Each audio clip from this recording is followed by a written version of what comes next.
Hi friends, welcome to Mary's kitchen diary. ഇന്ന് നമ്മൾ തയ്യാറാക്കാൻ പോകുന്നത് പൈനാപ്പിൾ ഫില്ലിംഗ് വെച്ചിട്ടുള്ള ഒരു കിടിലൻ ഗോതമ്പ് ദോശയാണ്. അതിനു മുന്നേ ഇതേപോലെയുള്ള സ്പെഷ്യൽ റെസിപ്പികൾ കാണാനായി നിങ്ങൾ ആദ്യമായാണ് ഈ ചാനൽ വിസിറ്റ് ചെയ്യുന്നതെങ്കിൽ ഈ ചാനൽ സബ്സ്ക്രൈബ് ചെയ്യണേ. ഇനി നമുക്ക് ഗോതമ്പ് ദോശ തയ്യാറാക്കുന്നത് എങ്ങനെയാണെന്ന് നോക്കാം. അതിനായി ഇടത്തരം വലുപ്പമുള്ള ഒരു പൈനാപ്പിളാണ് എടുത്തിരിക്കുന്നത്. ഒരു മുറി നാളികേരം ചിരകിയത്, ആവശ്യത്തിന് പഞ്ചസാര, 3 കപ്പ് ഗോതമ്പ് പൊടി മെഷർ ചെയ്തെടുത്തിരിക്കുന്ന ഇതേ വലുപ്പമുള്ള ഒരു കപ്പിലാണ്. ആവശ്യത്തിന് ഉപ്പ്, 5 ഏലക്ക. ആദ്യം തന്നെ പൈനാപ്പിൾ ചെറിയ കഷ്ണങ്ങളായി കട്ട് ചെയ്തെടുത്തിട്ട് അതിലേക്ക് പഞ്ചസാര ആഡ് ചെയ്ത് അല്പനേരം വെക്കാം.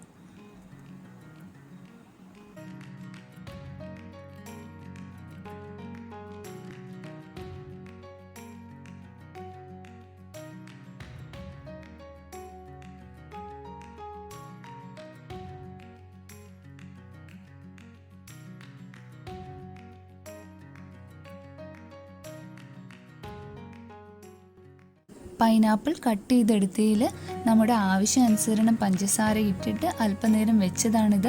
ഇതിൻ്റെ നീര് ഇറങ്ങിയിട്ടുണ്ട്. ഇനി നമുക്കൊരു അരിപ്പ എടുത്ത് അല്പം ഇട്ടുകൊടുത്ത് അരിച്ചെടുക്കാം. പൈനാപ്പിൾ അരിഞ്ഞെടുക്കുമ്പോൾ വളരെ നൈസായിട്ട് വേണം അരിയാൻ, എന്നാലേ അതിൻ്റെ നീര് ഇറങ്ങിക്കിട്ടൂ പെട്ടെന്ന്.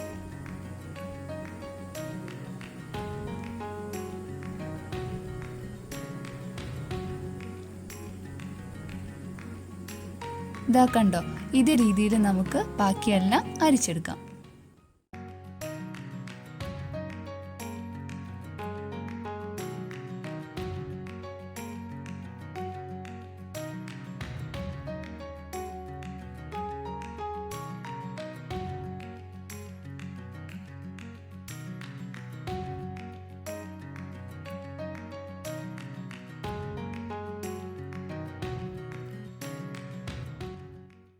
ഫില്ലിങ് തയ്യാറാക്കാം. അതിനായി ചിരകി വെച്ചിരിക്കുന്ന നാളികേരത്തിലേക്ക് ആവശ്യത്തിന് പഞ്ചസാര ചേർത്ത് കൊടുക്കാം. ചതച്ച് വെച്ച ഏലക്ക ഇടാം. അതിനുശേഷം പിഴിഞ്ഞെടുത്ത് മാറ്റിവെച്ച പൈനാപ്പിൾ ചേർത്ത് കൊടുക്കാം.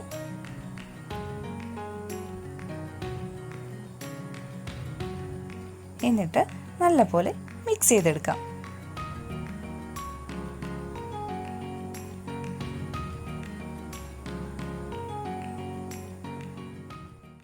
ഗോതമ്പ് മാവ് തയ്യാറാക്കാനായി ഒരു ബൗൾ എടുത്തിട്ട് അതിലേക്ക് നമ്മൾ മാറ്റി വെച്ചിരിക്കുന്ന ഗോതമ്പ് പൊടി ഇട്ട് കൊടുക്കാം. ആവശ്യത്തിന് ഉപ്പ് ചേർക്കാം. 1.5 ടീസ്പൂണോളം മതിയാകും.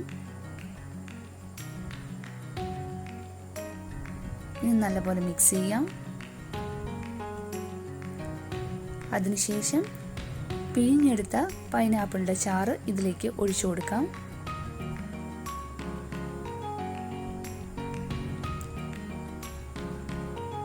നല്ലപോലെ ഇളക്കി കൊടുക്കാം.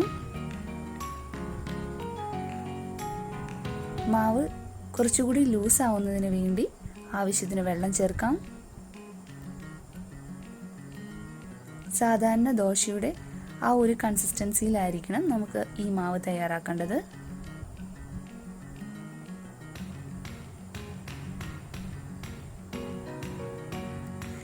ഇതേ പരുവമാവുന്ന വരെ നമുക്ക് ഇളക്കിയെടുക്കണം.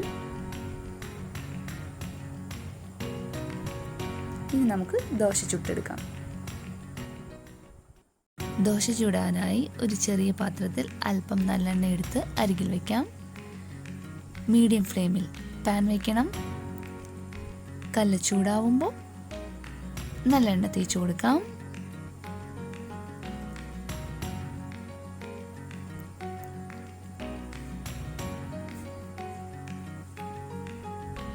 അതിനുശേഷം ദോശമാവ് എടുത്ത് പതിയെ റൗണ്ടായി പരത്തിയെടുക്കാം.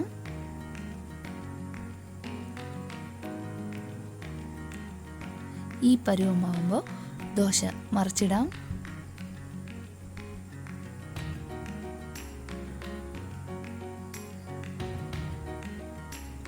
ഇനി തിരിച്ചിട്ടതിന് ശേഷം ഫില്ലിങ് ഇതിൽ വയ്ക്കാം.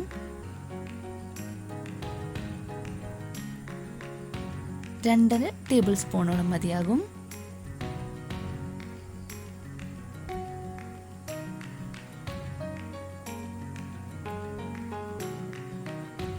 ഇനി ദോശ അടച്ചു കൊടുക്കാം. ഫില്ലിംഗ് പുറത്തു പോവാതെ പതിയെ പ്രസ് ചെയ്യാം.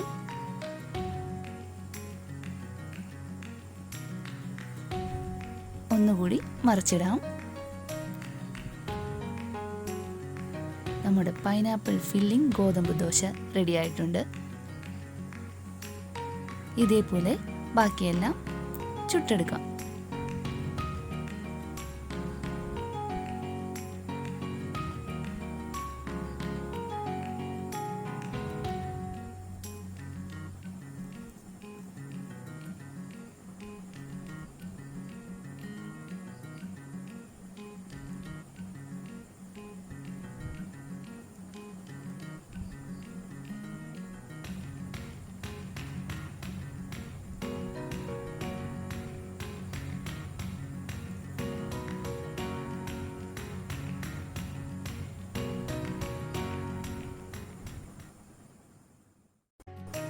നല്ല സ്വീറ്റ് ആൻഡ് സോഫ്റ്റ് ദോശയാണിത്.